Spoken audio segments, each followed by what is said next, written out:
Hey, I'm glad you're here. Welcome to the Mission Manhood podcast. Today's guest is Michael Vilches. He is the founder of Man Under Construction. Michael is a great example of the manifestation of the king archetype. He has a vision, he leads with humility, and he is benevolent. And that is, he desires for his people to thrive. And that includes his family and the men he is working with through Man Under Construction. This episode is in two parts. The first part is a recent update conversation I had with Michael, and the second part is an interview I did with him about a year ago. I hope you enjoy, and thank you for joining.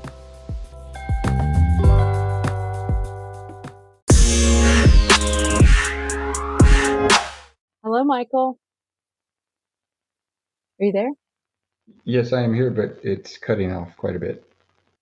Does it sound better now, or? Say something a little longer. Hello, my name is Angela, and it's not going well so far. Okay. Hey, it's starting to sound like 2020. Yeah, I don't want a 2020 episode. I want a 2019 episode. Yeah. All right, let's just start over.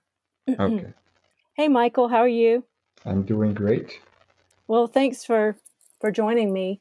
Well, thank you so much for inviting me once again. And we've done this before. Like you said, I don't think you mentioned that. No, last year, I think it was around this time last year, you were my guest on the Deepening Place podcast.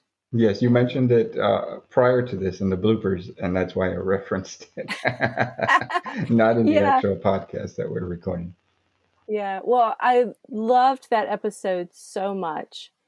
And I knew that for this audience, the Mission Manhood podcast, it would be a real blessing for anyone who would listen to it. One of the reasons is because I had just seen some of your things that you posted on Man Under Construction. Mm-hmm.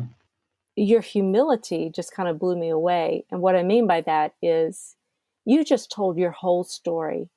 You know what I mean? Yeah. It's very hard to be able to do that. Yeah, I did have to take some time to do that. So I put it out there, and it's resonated with a lot of men. Yeah, I just think that's so generous of you, and it takes a lot of courage to tell your story. And a lot of times people, kind of carve out the best parts, like an Instagram post. You want to look good to people. But I just think by you laying it all out there are a lot of people that can be helped in that way and encouraged in that way. And I can see that's what's happening with your work. And that was my goal. I didn't want to present a filtered version of masculinity or a filtered version of my story.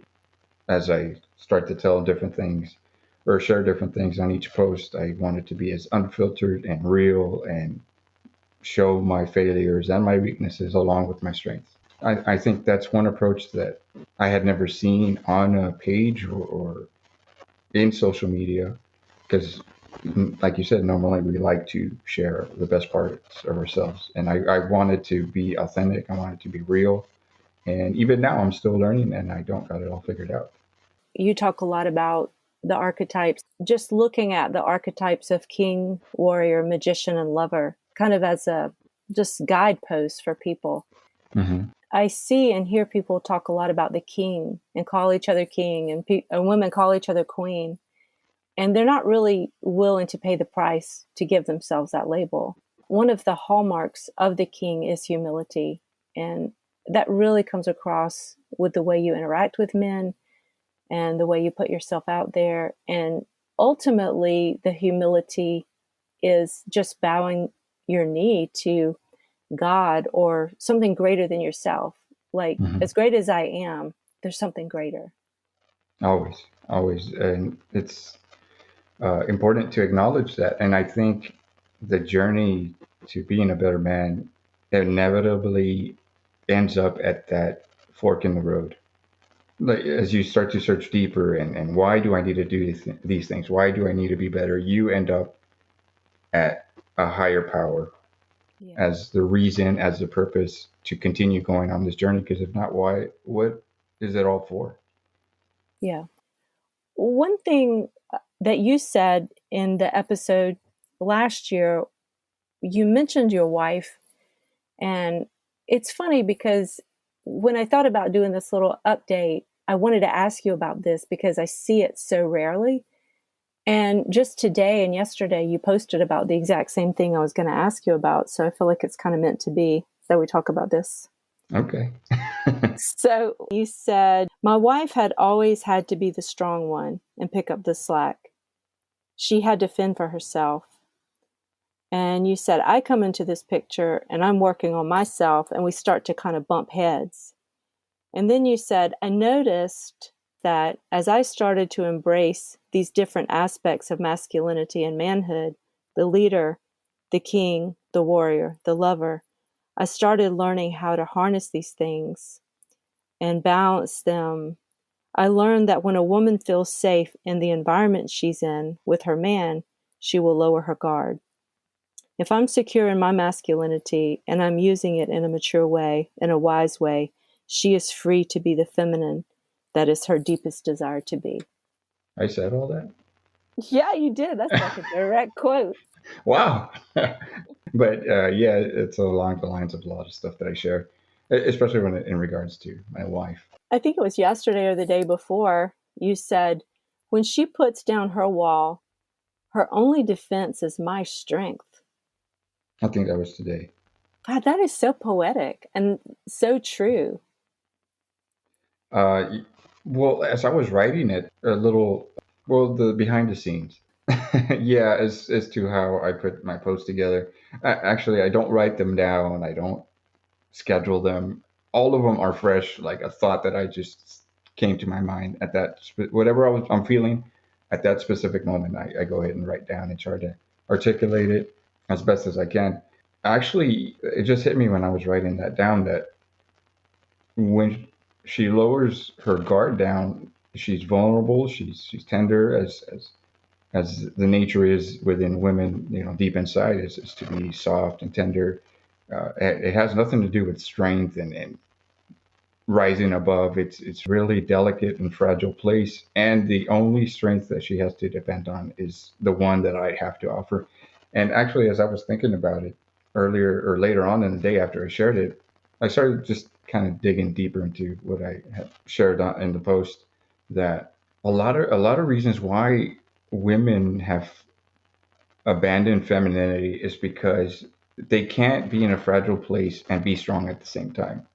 How can they let you in and let a man shield them with their strength when they misuse their strength when they're in such a fragile place, in their heart at least? Not I'm not saying Yeah. physically or anything like that, but yeah, it just delves so much deeper than that.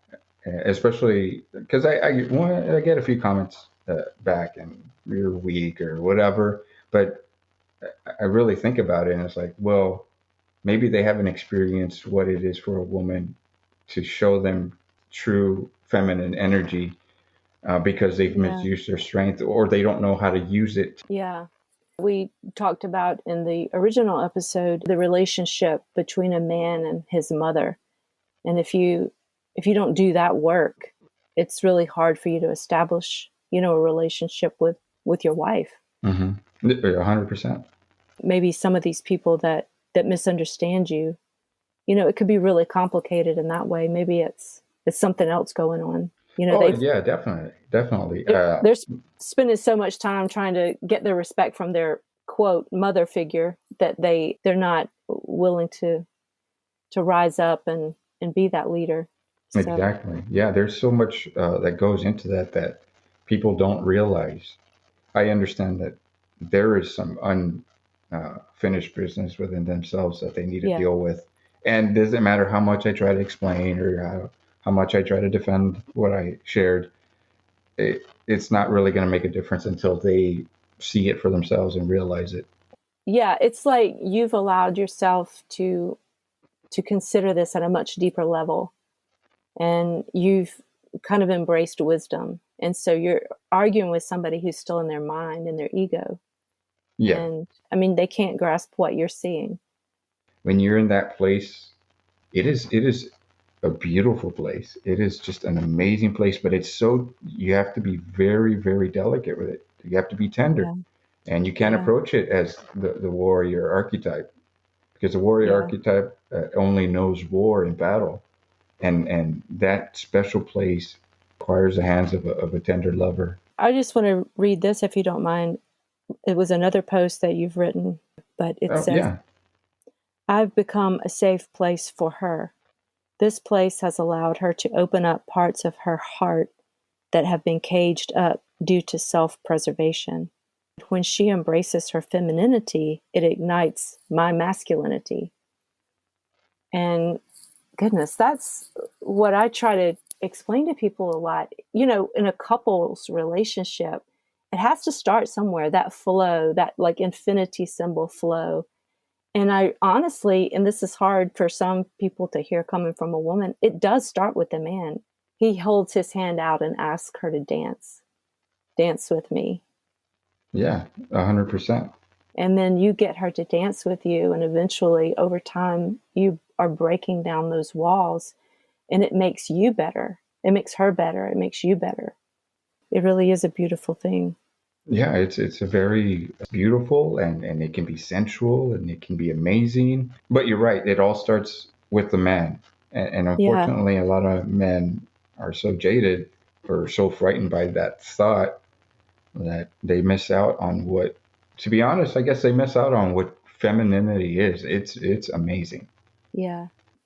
Especially with my wife, who she shared her story in season one of the Man Under Construction podcast. I think it was the fourth episode.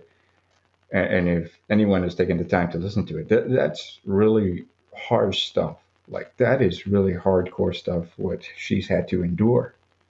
And I understand why she had to cage her her feminine energy up, and her that delicate side of her up for self-preservation. We ultimately we try to defend ourselves and protect ourselves from any more harm. That's a natural thing to do.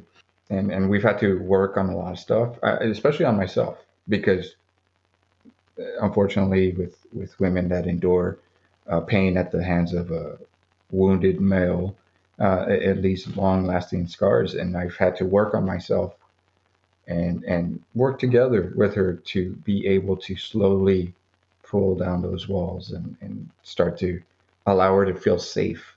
Yeah. I think that's the secret to everything. I believe that part of our problem in the world is just like too much feminine energy, too much emotion. And the Mm-hmm. masculine has been under attack for a while. But just like in your personal relationship, it's that rise of the masculine that's going to save her. To parallel that with what we see out there today, a lot of it is very impulsive, very emotion driven, very feelings driven. It's very feminine, and it's going to take a strong man to balance all that out. And not a lot of people are going to like it. It rubs people the wrong way. It offends people. But I shared a Yeah. post last week that I vowed this year that I'm going to stand with what I believe is true, and I don't care who gets offended. Yeah, I agree. I'm kind of there too. I mean, we have to start telling the truth. There's a verse in the Bible that says, "The mountains melt like wax in the presence of the Lord." And to me, what we're looking at in our world, all these problems are like these mountains that we can't imagine moving in our own strength. But in the presence of that mature masculinity, I think we'll see that a lot of these mountains will be removed. They will melt like wax. That's my hope. And nowadays we need as much hope as we can as we can muster, because Yeah. it's pretty wild out there. Yeah. I just wanted to check in with you, just get a little update on what you're doing now. Is there anything new that you're doing that maybe you weren't doing last year that you want to tell people about? I am working with Quentin Hafner, who's the author of a book that I'm totally about. It's called Black Gold Husband, and we've been putting some podcasts together, breaking down each chapter, which was a goal to do in this season of the podcast in 2021, is to read books and then break down each chapter into a podcast. Just because I know a lot of guys out there won't sit down and read a book, but if they hear it or hear some guy talking about it, they'll be more inclined to listen to it. I thought I'd try to take advantage of that space of men's inability to sit down and read. That's a great idea because a lot of men listen to podcasts when they're working out or driving. Yeah, That's awesome. so yeah, I thought I'd do that. So we decided to break down Black Belt Husband, and we've gotten a few chapters in. So I'm doing that, and my whole approach is just different from when I started. The way I present stuff and the way I share stuff is just, I guess you can say, with time it's matured. I've matured. I've changed. My perspectives have changed. So I'm integrating that into the content that I share. That's awesome. I appreciate you and the work that you're doing. I know you're really dedicated to it. Just on behalf of everybody, we really appreciate you. You're a great leader in this space. Thank you so much. I appreciate that. And I'm humbled by that title. I don't take it lightly. I'm honored to even be considered as that.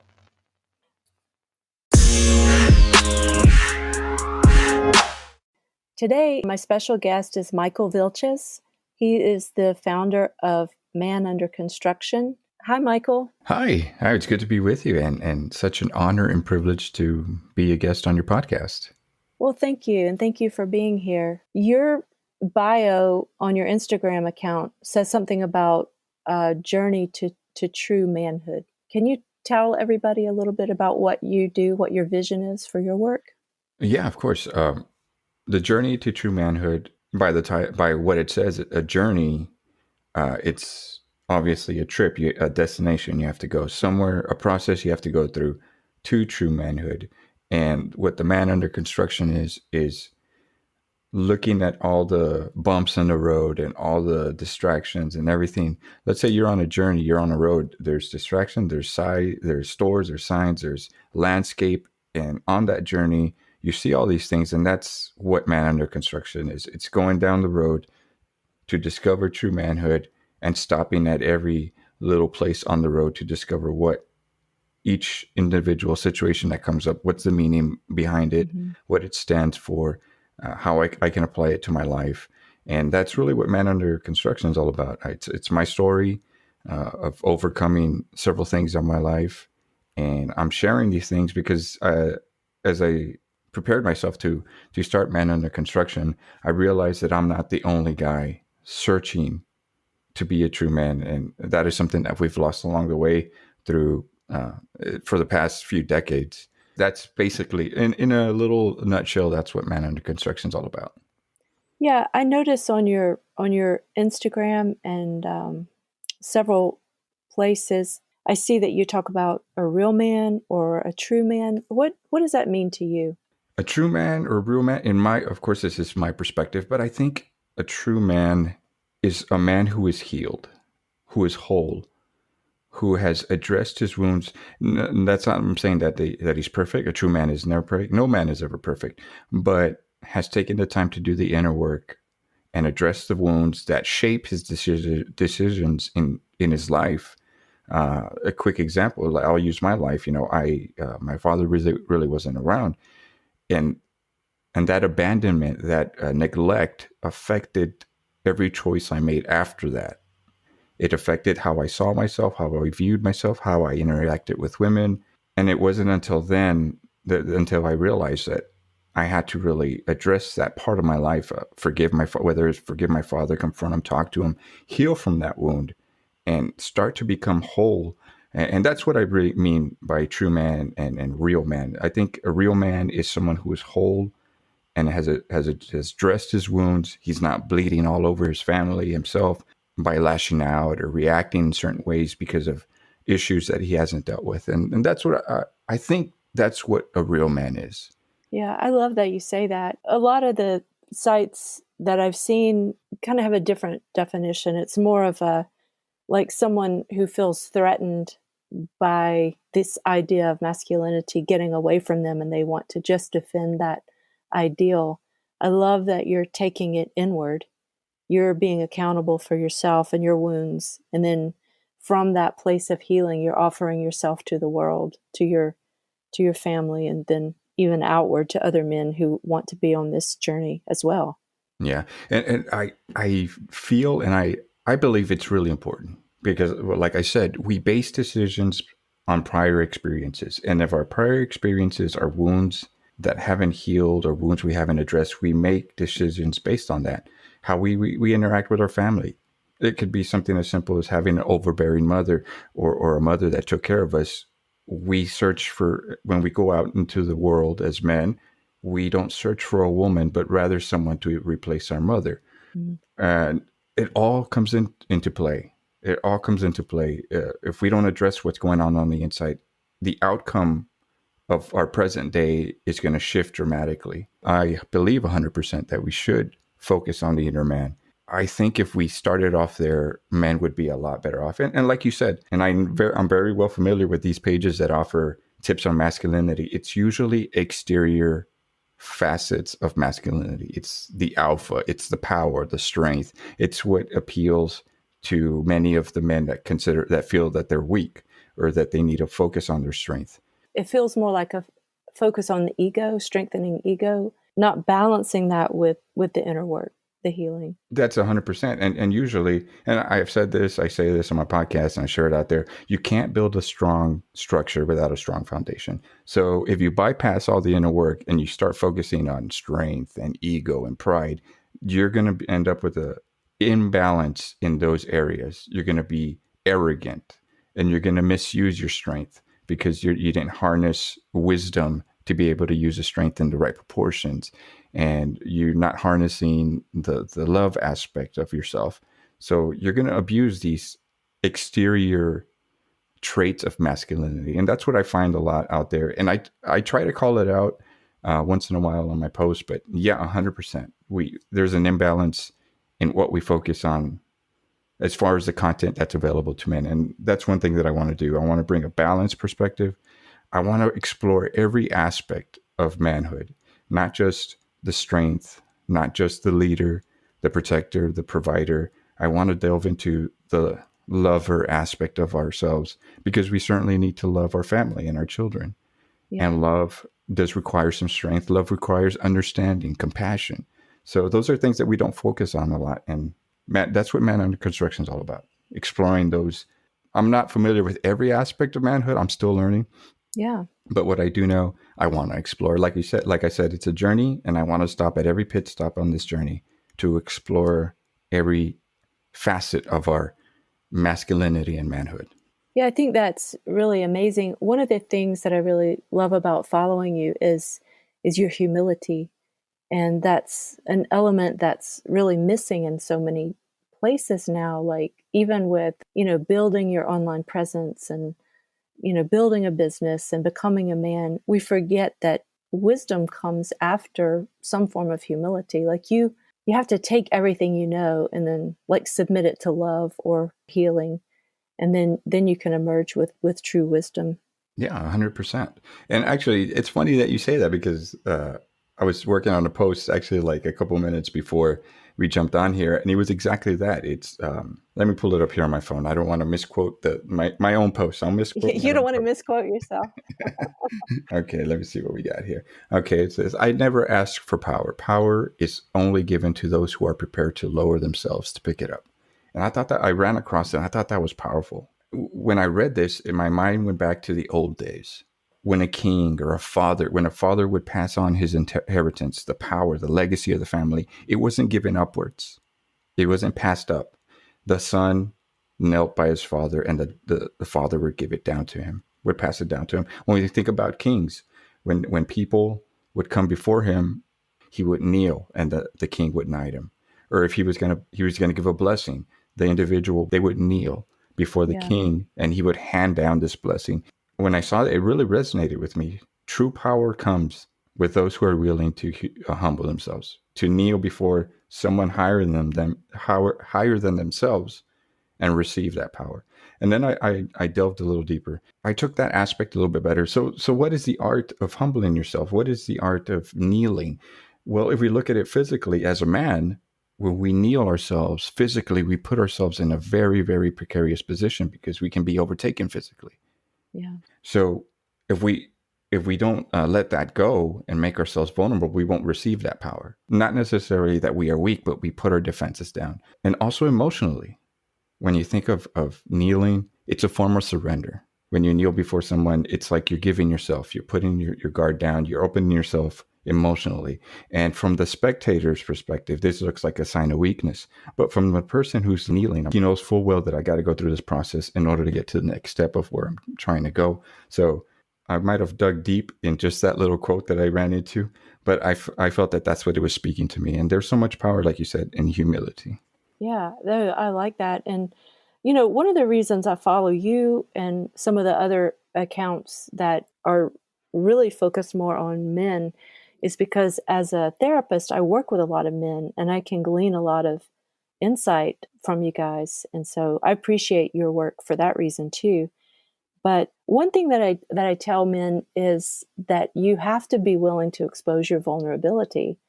And I think people are taught just the opposite, but it's that humility that you're talking about, allowing people to see all the different parts of you is a way that people can build trust. Yeah, I agree with that.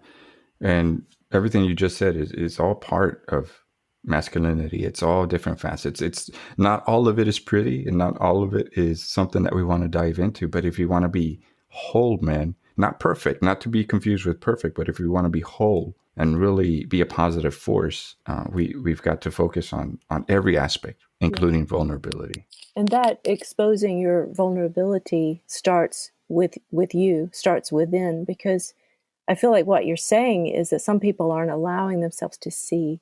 They don't allow themselves to see their wound. They don't want to go there. They just want to plow through and try to make it okay.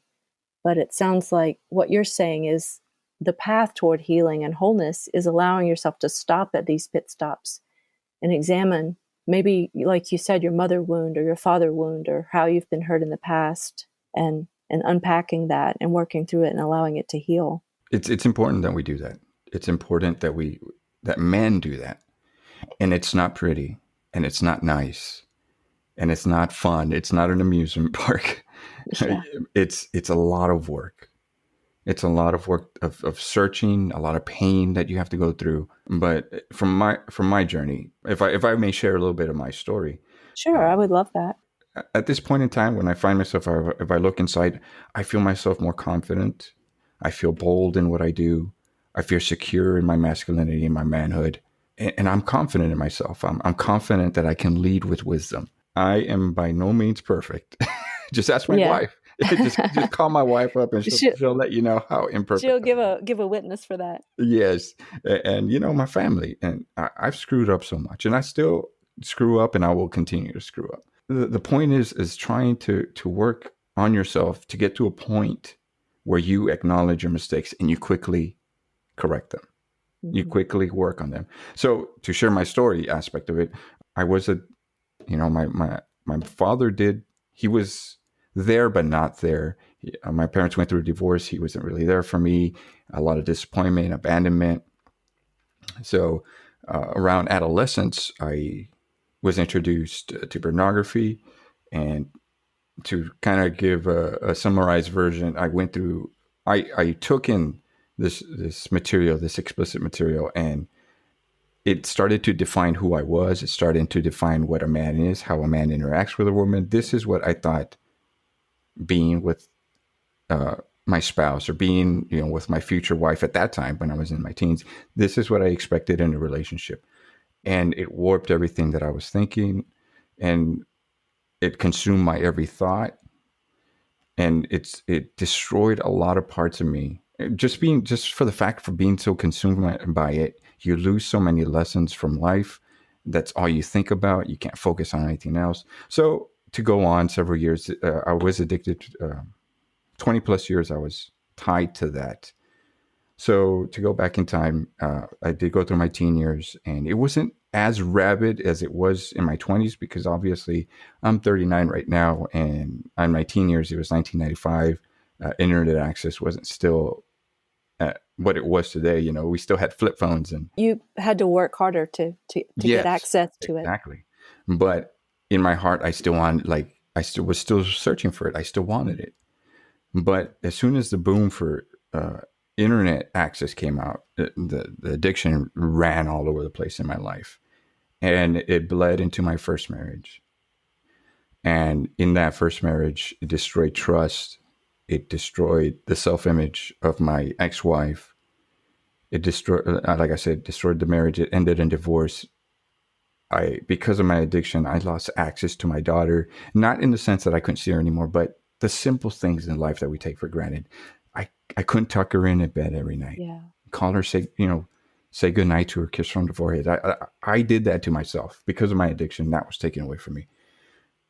And I'll jump a little deeper. And this is something I don't hesitate to say it, but I'm very ashamed of it. You know, it happened, and it's not something I'm proud of. But my thirst for more, in the thing with pornography, it always asks for more, just like any other vice. It asks for more. So when the images and the videos didn't do enough for me, I ended up going outside the bounds of marriage, and I engaged in a relationship that destroyed, was the nail in the coffin in the marriage. So there I was. I was divorced, lost access to my daughter in the sense that I told you about. I was alone. Everything lost. I lost everything. I had nowhere else to go. I was at my mom's house trying to pick up the pieces. And I tried at that time. This was 4 years ago? I'd say maybe 4 to 5 years ago. 4 to 5 years ago, yeah. You're kind of at the bottom of the barrel at this point. You've lost Yes, everything. I've lost everything. And of course, for fathers out there that can relate, your daughter is everything. She's your little princess, daddy's girl. And that was one of the things that hurt me the most. Because as adults, it hurts. Divorce, it's not good. It hurts. It destroys a lot of stuff.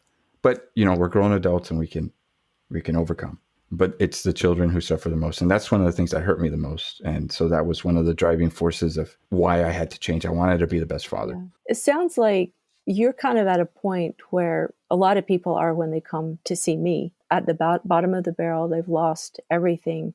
And one thing that I try to help people do at first is to see clearly. And that's one thing I was curious about. What was like your matrix moment? How did you wake up from this illusion? What happened to you? My matrix moment. Well, when I realized that I was the chosen one, when I was Neo. Yeah. When Morpheus showed up at my doorstep. It all started to make sense. Yes. They said to follow the white rabbit. So that's what I decided to do. I'm a fan of the series, so I know some of the references. Yeah. But I do feel like a lot of people are living like that. They're just totally asleep, and they're just like running that program. And so it sounds like with your total entrapment to pornography that you allowed it to take everything from you. It sort of kind of goes with that metaphor. So what was that Morpheus moment for you? How did you break out of that? Well, when Morpheus introduced the red pill or the blue pill, that moment, actually, when I lost everything, that was the moment that I realized, okay, this is where I get my act together. And to some extent, it did. Yeah, I had to fend for myself, get back up. So I started doing that. I started doing a little bit of work, trying to build myself up, trying to get back up. And then I as time passed on, I met another young lady, and who's my wife now, who is amazing. And she'll probably listen to the podcast. So I'll just say that she's amazing. I love her. I met her. We started dating and whatnot. We eventually got married. And at that point, I was fighting off my porn addiction just out of sheer will. I didn't want to do it. I know what I had done. And I was fighting it just out of sheer will, just cold turkey. Willpower, just on my, on my own, trying to just beat this thing. So we were maybe a year into a marriage. And the way I would conduct myself and the way I would communicate with women was in a flirtatious way. And I would message them, not anything explicit, but I would welcome messages with other females or whatnot. And I realized that I was repeating the same process again. And actually leading to the point where I was about to repeat history again. You saw yourself getting close to going down the same path. Yes. And my wife saw that, and she was, obviously she wasn't happy about it. And of course, I felt, man, I'm going down the same road, and I'm about to destroy another marriage. So that was that point. I was like, I'm about to do this again, and I can't do that. I can't do this to myself. I can't do this to my daughter. My wife, she's stepmom, and so the relationship had started, and they love each other now. Well, not that they did then, but Yeah. the relationship was formed, and I really had to slow down and think outside of myself. So it was that moment right there when I was about to repeat history all again, and I thought of my daughter, and I thought of what I was doing. That's when Morpheus showed up. Yeah, that's not the direction you wanted to go. That leads very nicely to the next thing. Like, once somebody can see and they say, wow, yes, that's the life I want. I don't want to go back to what I've been doing. At that point, you have to work really hard to learn to manage your mind and emotions. So how did that start for you? What did you do at that point? And this is a mistake that I see with a lot of guys. They want to tackle everything all at once. All at once. They want, every issue, boom, put a Band-Aid over it, let's get it done. And unfortunately, that's not the way it works. And I learned that because I was about to repeat history all over again. So I really, really slowed down. I was like, why? First of all, why do I feel the need to communicate with other women? So I took that issue. So I started diving into books, and I was, man, I got to beat this. I got to overcome this. I want to be free from this. I want to be able to see life not tainted by these images. So I started getting into some literature, and of course I started praying and for strength and wisdom to proceed. I ran into one book, and this was really the game changer for me. This is really when I decided to take the red pill and go down the rabbit hole. And he was dealing with pornography. And this is where that was my starting point right there. I got to beat this. Okay. Because if I can clear my head, I can think about other things. So for you, the addiction was first. You had to get that under control. I had to overcome it in order to be able to think clearly. It's said in this book to analyze what I would watch, to look back into the scenes that I would watch. And this is, of course, very uncomfortable. Like, who does that? Who does look at scenes and like, what's the dialogue? What's the interaction like? Those are weird things to talk about. And it is strange. And at first I was like, that is really weird. But I was like, okay, I'll give it a shot. It was over the course of a couple of weeks and thinking about this, I thought about it because obviously you watch what pleases you. You watch what you want to watch. During this process, I realized that a lot of the stuff that I would purposely choose, had to do with the woman always affirming the guy. The woman always letting him know he was doing good.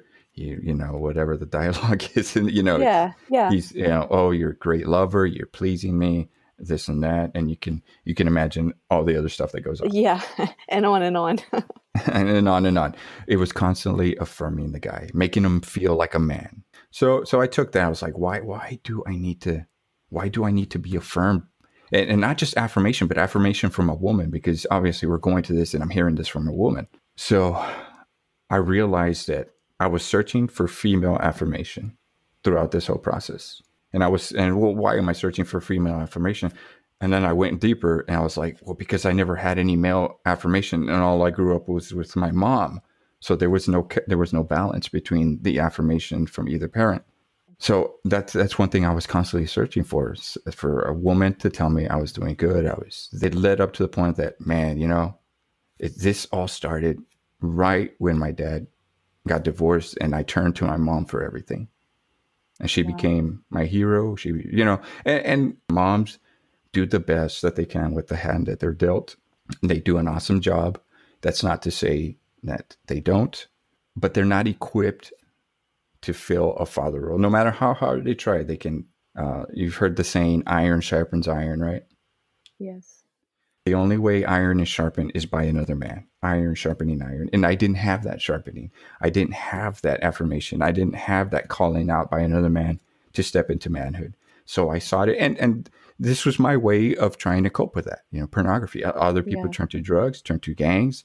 But until you find the source of why you're using those things, until you go straight right to where the blood is coming out of your heart and realize why it's happening, that's when the true healing begins. At least that's how it began for me.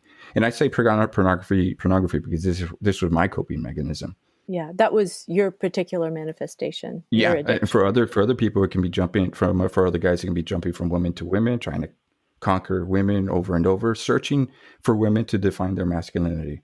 And it usually ties back because a father didn't call them out into manhood and affirm their masculinity. That story brings to mind for me is in working with men sometimes we talk about the difference between the immature masculine and the mature masculine. And Okay. in the immature masculine, the highest good that you can get is to be a good boy. And that's really related to the mother. And at some point, in history, you would have an initiation rite where you were forcibly cut off from more of the mother affirmation and then led into the manhood side of it. Mm-hmm. And in our modern society, I think that we sometimes lose that. And it sounds like that immature masculine was allowed to continue on for you. And if your highest good is to be a good boy with your mom, you really worked hard to do that. And then it may be carried on. But the mature masculine is the king with a vision. And it sounds like through your death and resurrection into this new life, you've become a king with a vision, and you can see what you want for the people in your realm, like your daughter and your wife and the men that you minister to. You have a strong vision for them.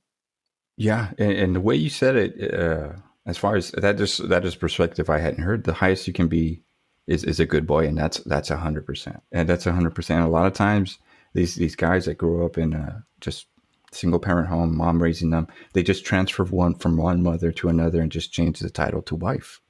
Yeah, and I've heard so often that men who carry that mother wound, they look for someone who can fulfill that for them, and they're so happy to find it, but then in the end they end up despising her for being what they originally wanted her for. Yeah, exactly. Because they essentially wanted the new person or the new quote unquote mom to define their masculinity, Yeah. and they can't do that, so they end up frustrated, but they don't know why they're frustrated. I've seen you post a lot about this. You're stuck in the immature masculine, demanding that you be affirmed when there's really nothing to affirm. You haven't earned the respect of being the leader, so to speak, trying to get something from somebody, but you're not giving them what they need in order for them to give that affirmation to you because you're stuck in the immature masculine. And I'm not sure this is what you were alluding to, but I've shared this a couple of times. I've shared it in other podcasts as well. Like now that I'm still in like that. Hence, by the title, "Man Under Construction," I'm still under construction. But the things that I have picked up, like in terms of a relationship between me and my wife, and this is something that's new to her too. She's always had to be the strong one, and pick up the slack. Of course, she has a checkered past, like many of us do. We're Yeah. all broken people. So she had to fend for herself. So I come into this picture, and I'm working on myself. And we start to bump heads because she's used to being the alpha. Yeah. And I'm over here trying to step up into being the alpha. But I notice that as I start to embrace these different aspects of masculinity and manhood, the leader, the king, the warrior, the lover, I'm starting to learn how to harness these things and balance them out and know exactly what to pull out depending on the situation. And I thought about this. I posted it a while back ago. When a woman is safe enough, or she feels safe in the environment that she's in with her man, she will lower her guard, or she doesn't have to be strong. So if I'm secure in my masculinity and I'm using it rightfully in a mature way, in a wise way, she is free to lower her guard and be the feminine that her deepest desires long to be. This might kind of illustrate it, but it's like, I don't know if you've ever tried to learn to dance. Just recently, somebody was trying to teach me to do the two-step, and he's I've probably, tried to dance and it went horribly. yeah, he was like 90 years old and just like Oh a man. rock star dancer. And he was pretty firm with me. And he said, you really have to surrender. He said, I want you to hold my right hand and I'll tell you everything you need to know with that hand. And sure enough, I just completely surrendered. And with that, just the tiniest little pressure, he's leading me all around the dance floor. And I thought, we have to know the same steps. We're listening to the same beat, but it's just that really subtle difference of me being able to relax into that leadership that made this really beautiful experience happen. And it is beautiful when and a couple is in sync like that. It is amazing. It's beautiful, and I can say that from experience. But here the thing is, like you mentioned, your dancing partner that was showing this. When a man does it in the right proportion, in the right way, in a loving way, not with arrogance and pride and aggression, but from a whole place, from a place that he's secure in who he is. He doesn't have to overcompensate for any deficiencies. The woman feels safe to surrender. She knows that she can lower her guard and he's going to take care of her heart and allow her to be that princess without stepping on her, without taking advantage of her. And I feel it's the way it's meant to be.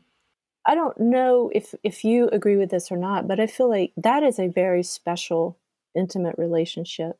And that doesn't mean that that's the relationship I have with, say, every man. Like in business, I'm toe to toe with this person, but in an intimate, loving relationship, that surrender can be a really beautiful thing. And no, yeah. And this is in the confines of the person you love. And yeah, definitely. And just to reinforce what you said, 100%. Like I always like to use this analogy from a guy looking, like when I say a woman is feminine, that doesn't mean that she's weak. That doesn't mean that she can get stepped on. And I use this analogy because I think they did a really good job. You might not like the movie, but they did a really good job portraying a fierce woman who embraces her femininity. And it's Wonder Woman, the recent one that came out. Oh my gosh, that's my favorite. First of all, I mean, she is a beautiful woman. I will admit that, but not as beautiful as my wife. So she's listening to You're More Beautiful. So. Yeah. But gosh, we could have a whole episode on Wonder Woman. Seriously. Well, I'd love to if you'd have me back. That'd be a real honor. But I just love the way they harnessed the fierceness of a warrior and embodying it, and it was covered up in just delicate, beautiful femininity. But you didn't doubt that she was fierce. You know what I'm saying? Yeah. The thing I loved about that is that's a great illustration of a partnership. She was on this island, shut away, and she had all this power, but she didn't really know how to be in the world. And so she partnered with this man who knew exactly how to be in the world. And he kept reminding her of who she was. Like, I know who you are. And I don't want you to get distracted with this. There's something bigger. And so she allowed him to lead her to the big thing that ended up saving the world. Otherwise, she would have gotten distracted with saving the little babies in the trenches. So it was the partnership that they had together that allowed, them to actually save the world. So I thought that was a wonderful analogy. I hadn't thought about that aspect with the guy she ends up with. She does surrender. She does surrender to him, but also he doesn't abuse that power. I thought that was a great metaphor for intimate love.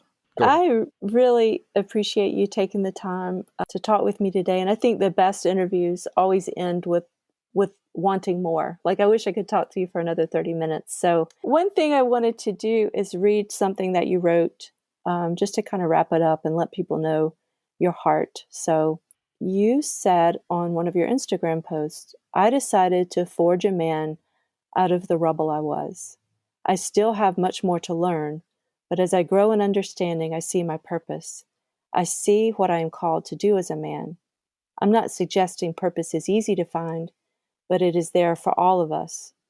Most of the time it's hidden behind wounds, secrets, double lives, resentment, rejection, brokenness, and zero confidence. The more I let go of these afflictions of my heart, my vision has cleared. I see the father I need to be. I see the husband my wife needs. I see my life as an example for others. I see what I need to do, and I'm doing it. I am a man under construction. I thought that was really beautiful. Wow. I've never had something that I wrote read back to me. I'm always like, wow, I wrote that? You wrote that. I wrote the get out of here. I was like, man. That is vision right there. And that will take you a long way. Vision, surrender to love. That is the power that can change the world. And I really appreciate you doing what you do and being who you are. Well, thank you so much. It was an honor just to share this, and I hope your community or the people who listen to this can really draw from it and be inspired that they don't have to be stuck in that place, that there is a better way. There is a calling on every man, even though you may not feel it at this moment. You are destined for greatness. I was that man, and I'm still working through it. I was that man in the rubble, and I'm still clearing some bricks off trying to forge this man. But Yeah. it is there. And And you're saying it's worth it. 100%, 100%. And if I can take just 1 minute to say, when I found a lot of the men that reach out to me and they say, how can I work on my confidence? How can I work on this? How can I be more this or that? Different aspects of masculinity. I always say, work on yourself first. Yeah, same Work here. on yourself first, because once you become whole, these attributes become natural. And that's one thing I've noticed in myself, like being able to be the leader and being good father, husband. It seems a little more natural coming from a whole place instead of a wounded place. It's absolutely necessary. I tell people, Whitney Houston said, learning to love yourself is the greatest love of all. Mm-hmm. And it's so true. Starting there and becoming that good parent to yourself, learning to love yourself the way you were meant to be loved. Then it just flows out of you to your daughter, to your wife, and to the rest of the world. Yeah, that's amazing. Yeah. So before we leave here, can you let people know how they can contact you if they'd like to? Yeah. I'm most active on Instagram, which is at man under construction, but there's an underscore under each word. Under man, under, and construction, there's an underscore. Unfortunately, under man under construction was taken, so I had to improvise. But you can find me there. I'm most active there. I just opened a Facebook page, Man Under Construction. But you can, everything that is accessible for my platforms is on the link in Instagram.